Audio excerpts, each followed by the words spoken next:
Hello friends, welcome to channel bull track. दोस्तों, बाजार में एक बार फिर गिरावट हो रही है और पूरी दुनिया बॉन्ड यील्ड्स के बारे में बात कर रही है।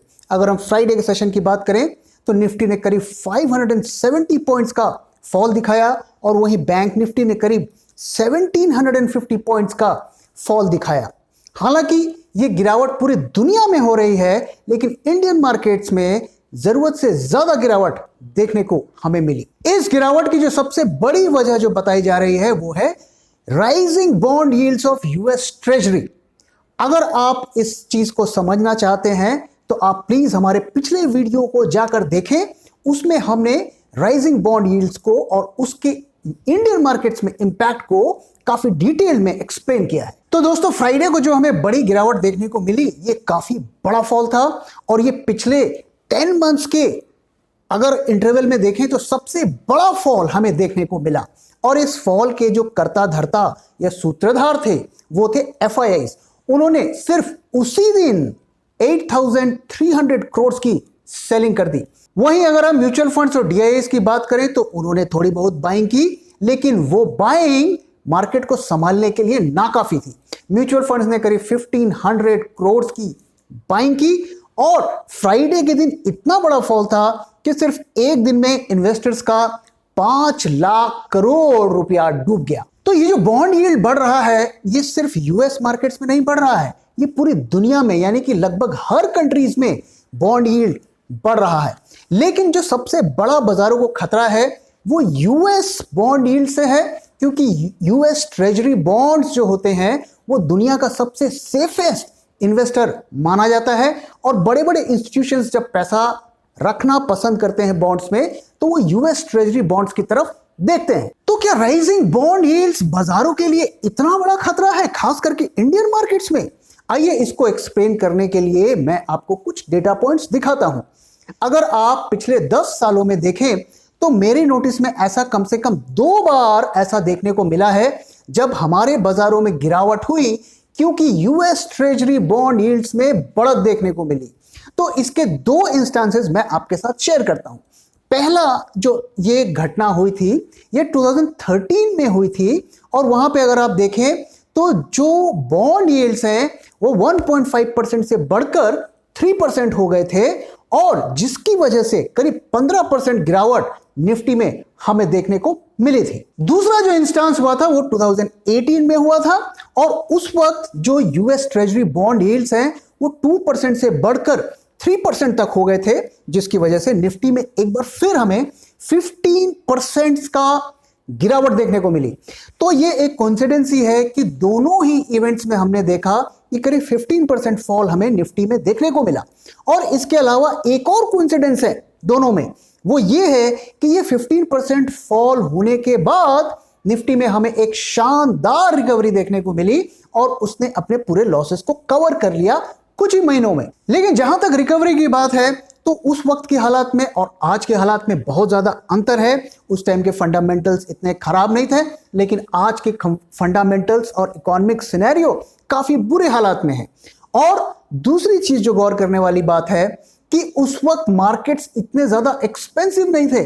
आज के दौर में आप किसी भी कंट्री के मार्केट को देखें तो वो काफी एक्सपेंसिव टेरिटरी में है और काफी हाई पीई पर ट्रेड हो रहे हैं। तो आज की सिचुएशन से उन सिचुएशंस को डायरेक्टली कंपेयर नहीं किया जा सकता, लेकिन जहां तक बॉन्ड यील्ड्स की बात है तो उसी तरीके के हालात हमें यहां पर देखने को मिल रहे हैं। तो दोस्तों, अगर हम इंडियन मार्केट्स के कॉन्टेक्स्ट में बात करें तो जो बाजारों में गिरावट फ्राइडे को हमें देखने को मिली उसके लिए राइजिंग बॉन्ड यील्ड्स तो जिम्मेदार थे, लेकिन एक और फैक्टर था जिसकी वजह से बाजार गिरे और वो था जीडीपी का डेटा, जिसका अंदेशा बाजार को पहले से था।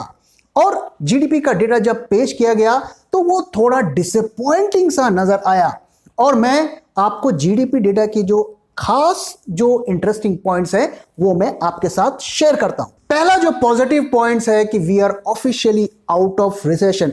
दोस्तों, जो रिसेशन की टेक्निकल डेफिनेशन होती है वो ये होती है कि अगर 2 क्वार्टर तक लगातार जीडीपी में नेगेटिव ग्रोथ होती है तो उसे हम रिसेशन मान लिया करते हैं। तो अगर आप देखें तो पिछले 2 क्वार्टर से जीडीपी में नेगेटिव ग्रोथ हो रही थी इंडिया में, तो हम रिसेशन में थे। लेकिन जो पिछला क्वार्टर है यानी कि अक्टूबर से दिसंबर तक का, इस क्वार्टर में हमने मार्जिनल जीडीपी का ग्रोथ दिखाया है, तो हम ऑफिशियली रिसेशन से बाहर हो गए हैं। हालांकि ये जो ग्रोथ हमें देखने को मिली है पिछले क्वार्टर में, ये बहुत नॉमिनल ग्रोथ है 0.4%, लेकिन टेक्निकली या officially India is out of recession. दूसरी जो खास पॉइंट है कि जो इस साल का, पूरे साल का जो जीडीपी का फिगर है, जो एस्टिमेटेड फिगर है, वो 8.0% का जीडीपी फॉल प्रोजेक्ट किया गया है। ये हमारे जो पिछले आरबीआई का जो एस्टिमेट था उससे भी बुरा है।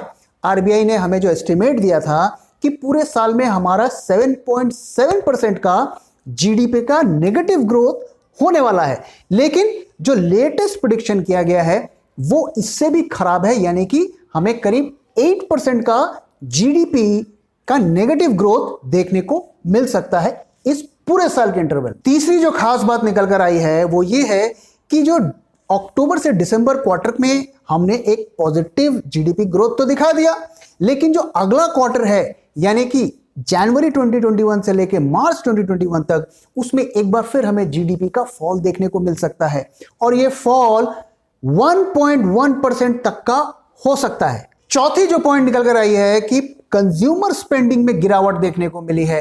दोस्तों, आप देख रहे हैं कि महंगाई कितनी बढ़ रही है और जो लोगों की इनकम है वो घटी ही है और बढ़ी भी है, तो जिनकी बढ़ी है वो काफी कम बढ़ी है, तो इस वजह से कंजम्पशन पर तो इसका इफेक्ट पड़ना ही था। अब आप देखिए, ऐसा कहा जा रहा है कि मार्च से दूध के दाम 10 से 12 रुपए बढ़ जाएंगे, तो गरीब का बच्चा तो ऐसे ही दूध नहीं पी पाता था, और जो बेचारे अफोर्ड कर पाते थे वो भी नहीं अफोर्ड कर पाएंगे। तो जो कंजम्पशन में गिरावट देखने को मिली है उसकी एक बड़ी वजह इन्फ्लेशन है। तो कंजम्पशन में जो फॉल देखने को मिला है ये अलार्मिंग है, क्योंकि जो जीडीपी में जो कंजम्पशन का जो कंट्रीब्यूशन होता है वो 50 से 60% होता है।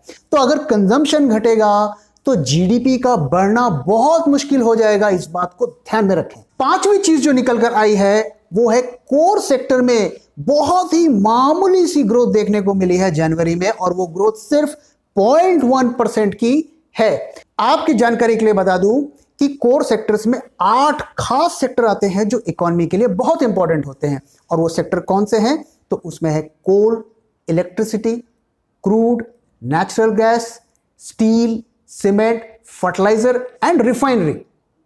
तो इन 8 सेक्टर्स में से अगर आप देखें तो सिर्फ 3 ने पॉजिटिव ग्रोथ दिया है जनवरी के महीने में, बाकी 5 ने नेगेटिव ग्रोथ दिखाया है। तो इन सेक्टर्स के परफॉर्मेंस को आप देख के ये अंदाजा लगा सकते हैं कि किस सेक्टर के स्टॉक आने वाले दिनों में रिलेटिवली बेटर परफॉर्म करेंगे और किस सेक्टर के स्टॉक्स अंडर परफॉर्म करेंगे। एक और वजह जिसकी वजह से घबराहट है बाजार में, और वो ये है कि जो कमोडिटी प्राइसेस हैं वो लगातार बढ़ रहे हैं। आप कोई भी कमोडिटी उठा के ले देख लीजिए, उसमें आपको पिछले 2-3 महीनों में 10%, 15%, 20% तक की जो उसमें राइज आपको देखने को मिलेगा।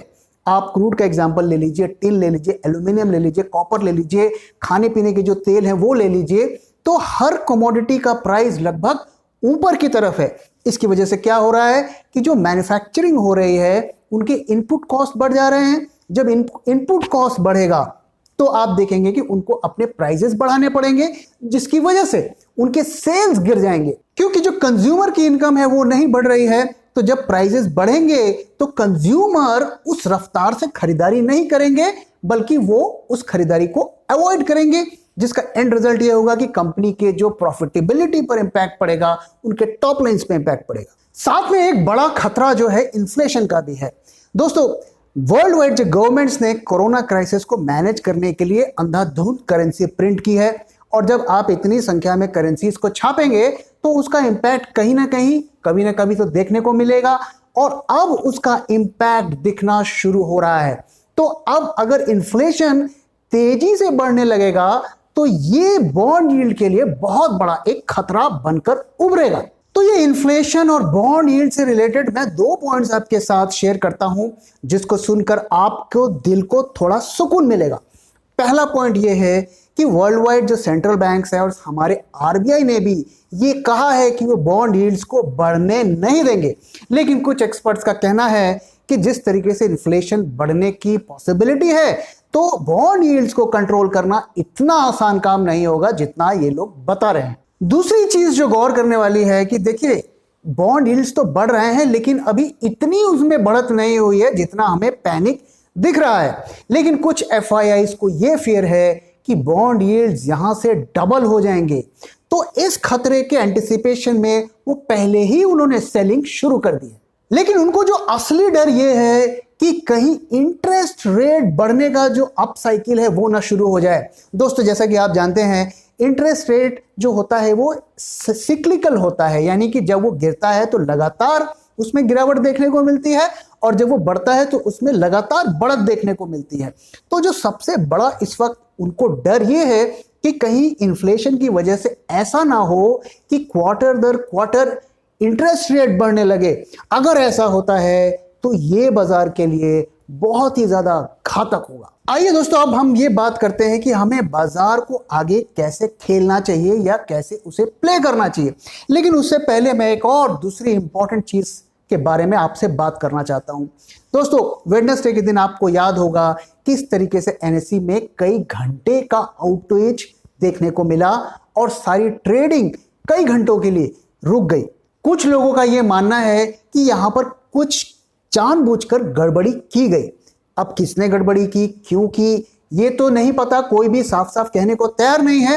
लेकिन आप एक चीज पर गौर करिए, उस आउटेज से पहले बाजार गिर रहा था, उस दिन भी बाजार एक नॉर्मल दायरे में चल रहा था, काफी लोगों की शॉर्ट पोजीशंस बनी हुई थी।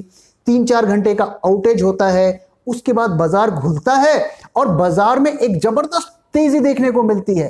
तो जिन लोगों की शॉर्ट पोजीशंस थी उनको लॉस होता है, उन्होंने अपनी पोजीशंस को कट किया, लॉस बुक किया और उसी तेजी की वजह से काफी लोगों ने लॉन्ग पोजीशंस बनाई। लेकिन आप देखिए उसके बाद क्या होगा, उसके बाद हमें लगातार गिरावट देखने को मिली।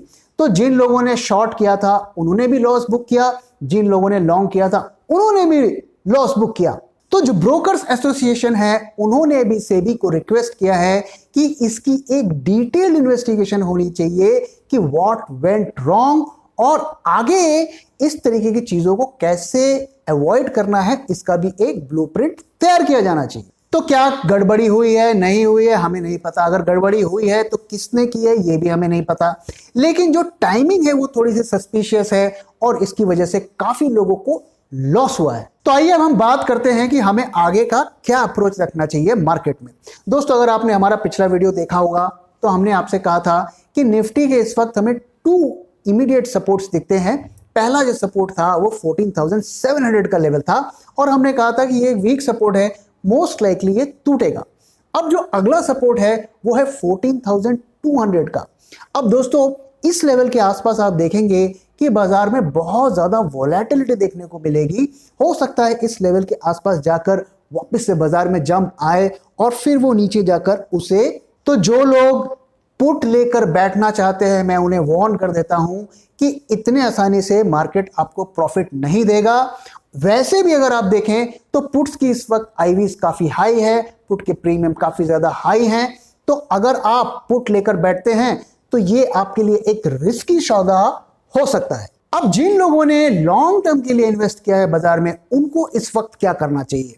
देखिए दोस्तों, अगर आपने लोअर लेवल्स पे खरीदा है, काफी नीचे लेवल्स पे खरीदा है और आपने हमारे स्टॉक्स पे खरीदा है और हमारे बताए हुए लेवल्स के आसपास खरीदा है, तो आप शांति से स्टॉक्स को होल्ड कर सकते हैं।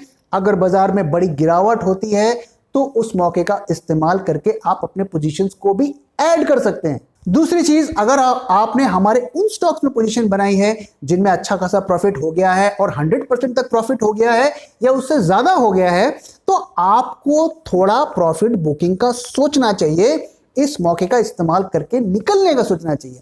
लेकिन आप तभी एग्जिट करिए या तभी प्रॉफिट बुक करिए जब आपको रिग्रेट ना हो।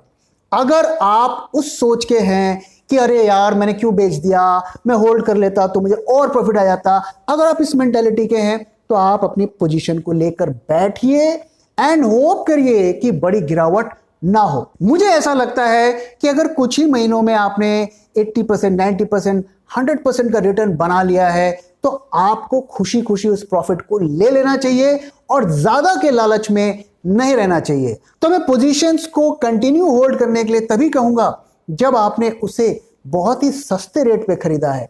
अगर आपने महंगे रेट पे खरीदा है और अभी आप प्रॉफिट में हैं तो सोचिए प्रॉफिट बुकिंग का। तो दोस्तों इसी के साथ इस वीडियो को मैं यहां पे खत्म कर रहा हूं। आशा करता हूं आपको ये वीडियो पसंद आया, और पसंद आया है तो प्लीज वीडियो को लाइक करिए, अपने दोस्तों के साथ शेयर करिए और हमारे चैनल को सब्सक्राइब करिए। Thank you very much for your time दोस्तों। फिर मिलेंगे किसी और वीडियो में।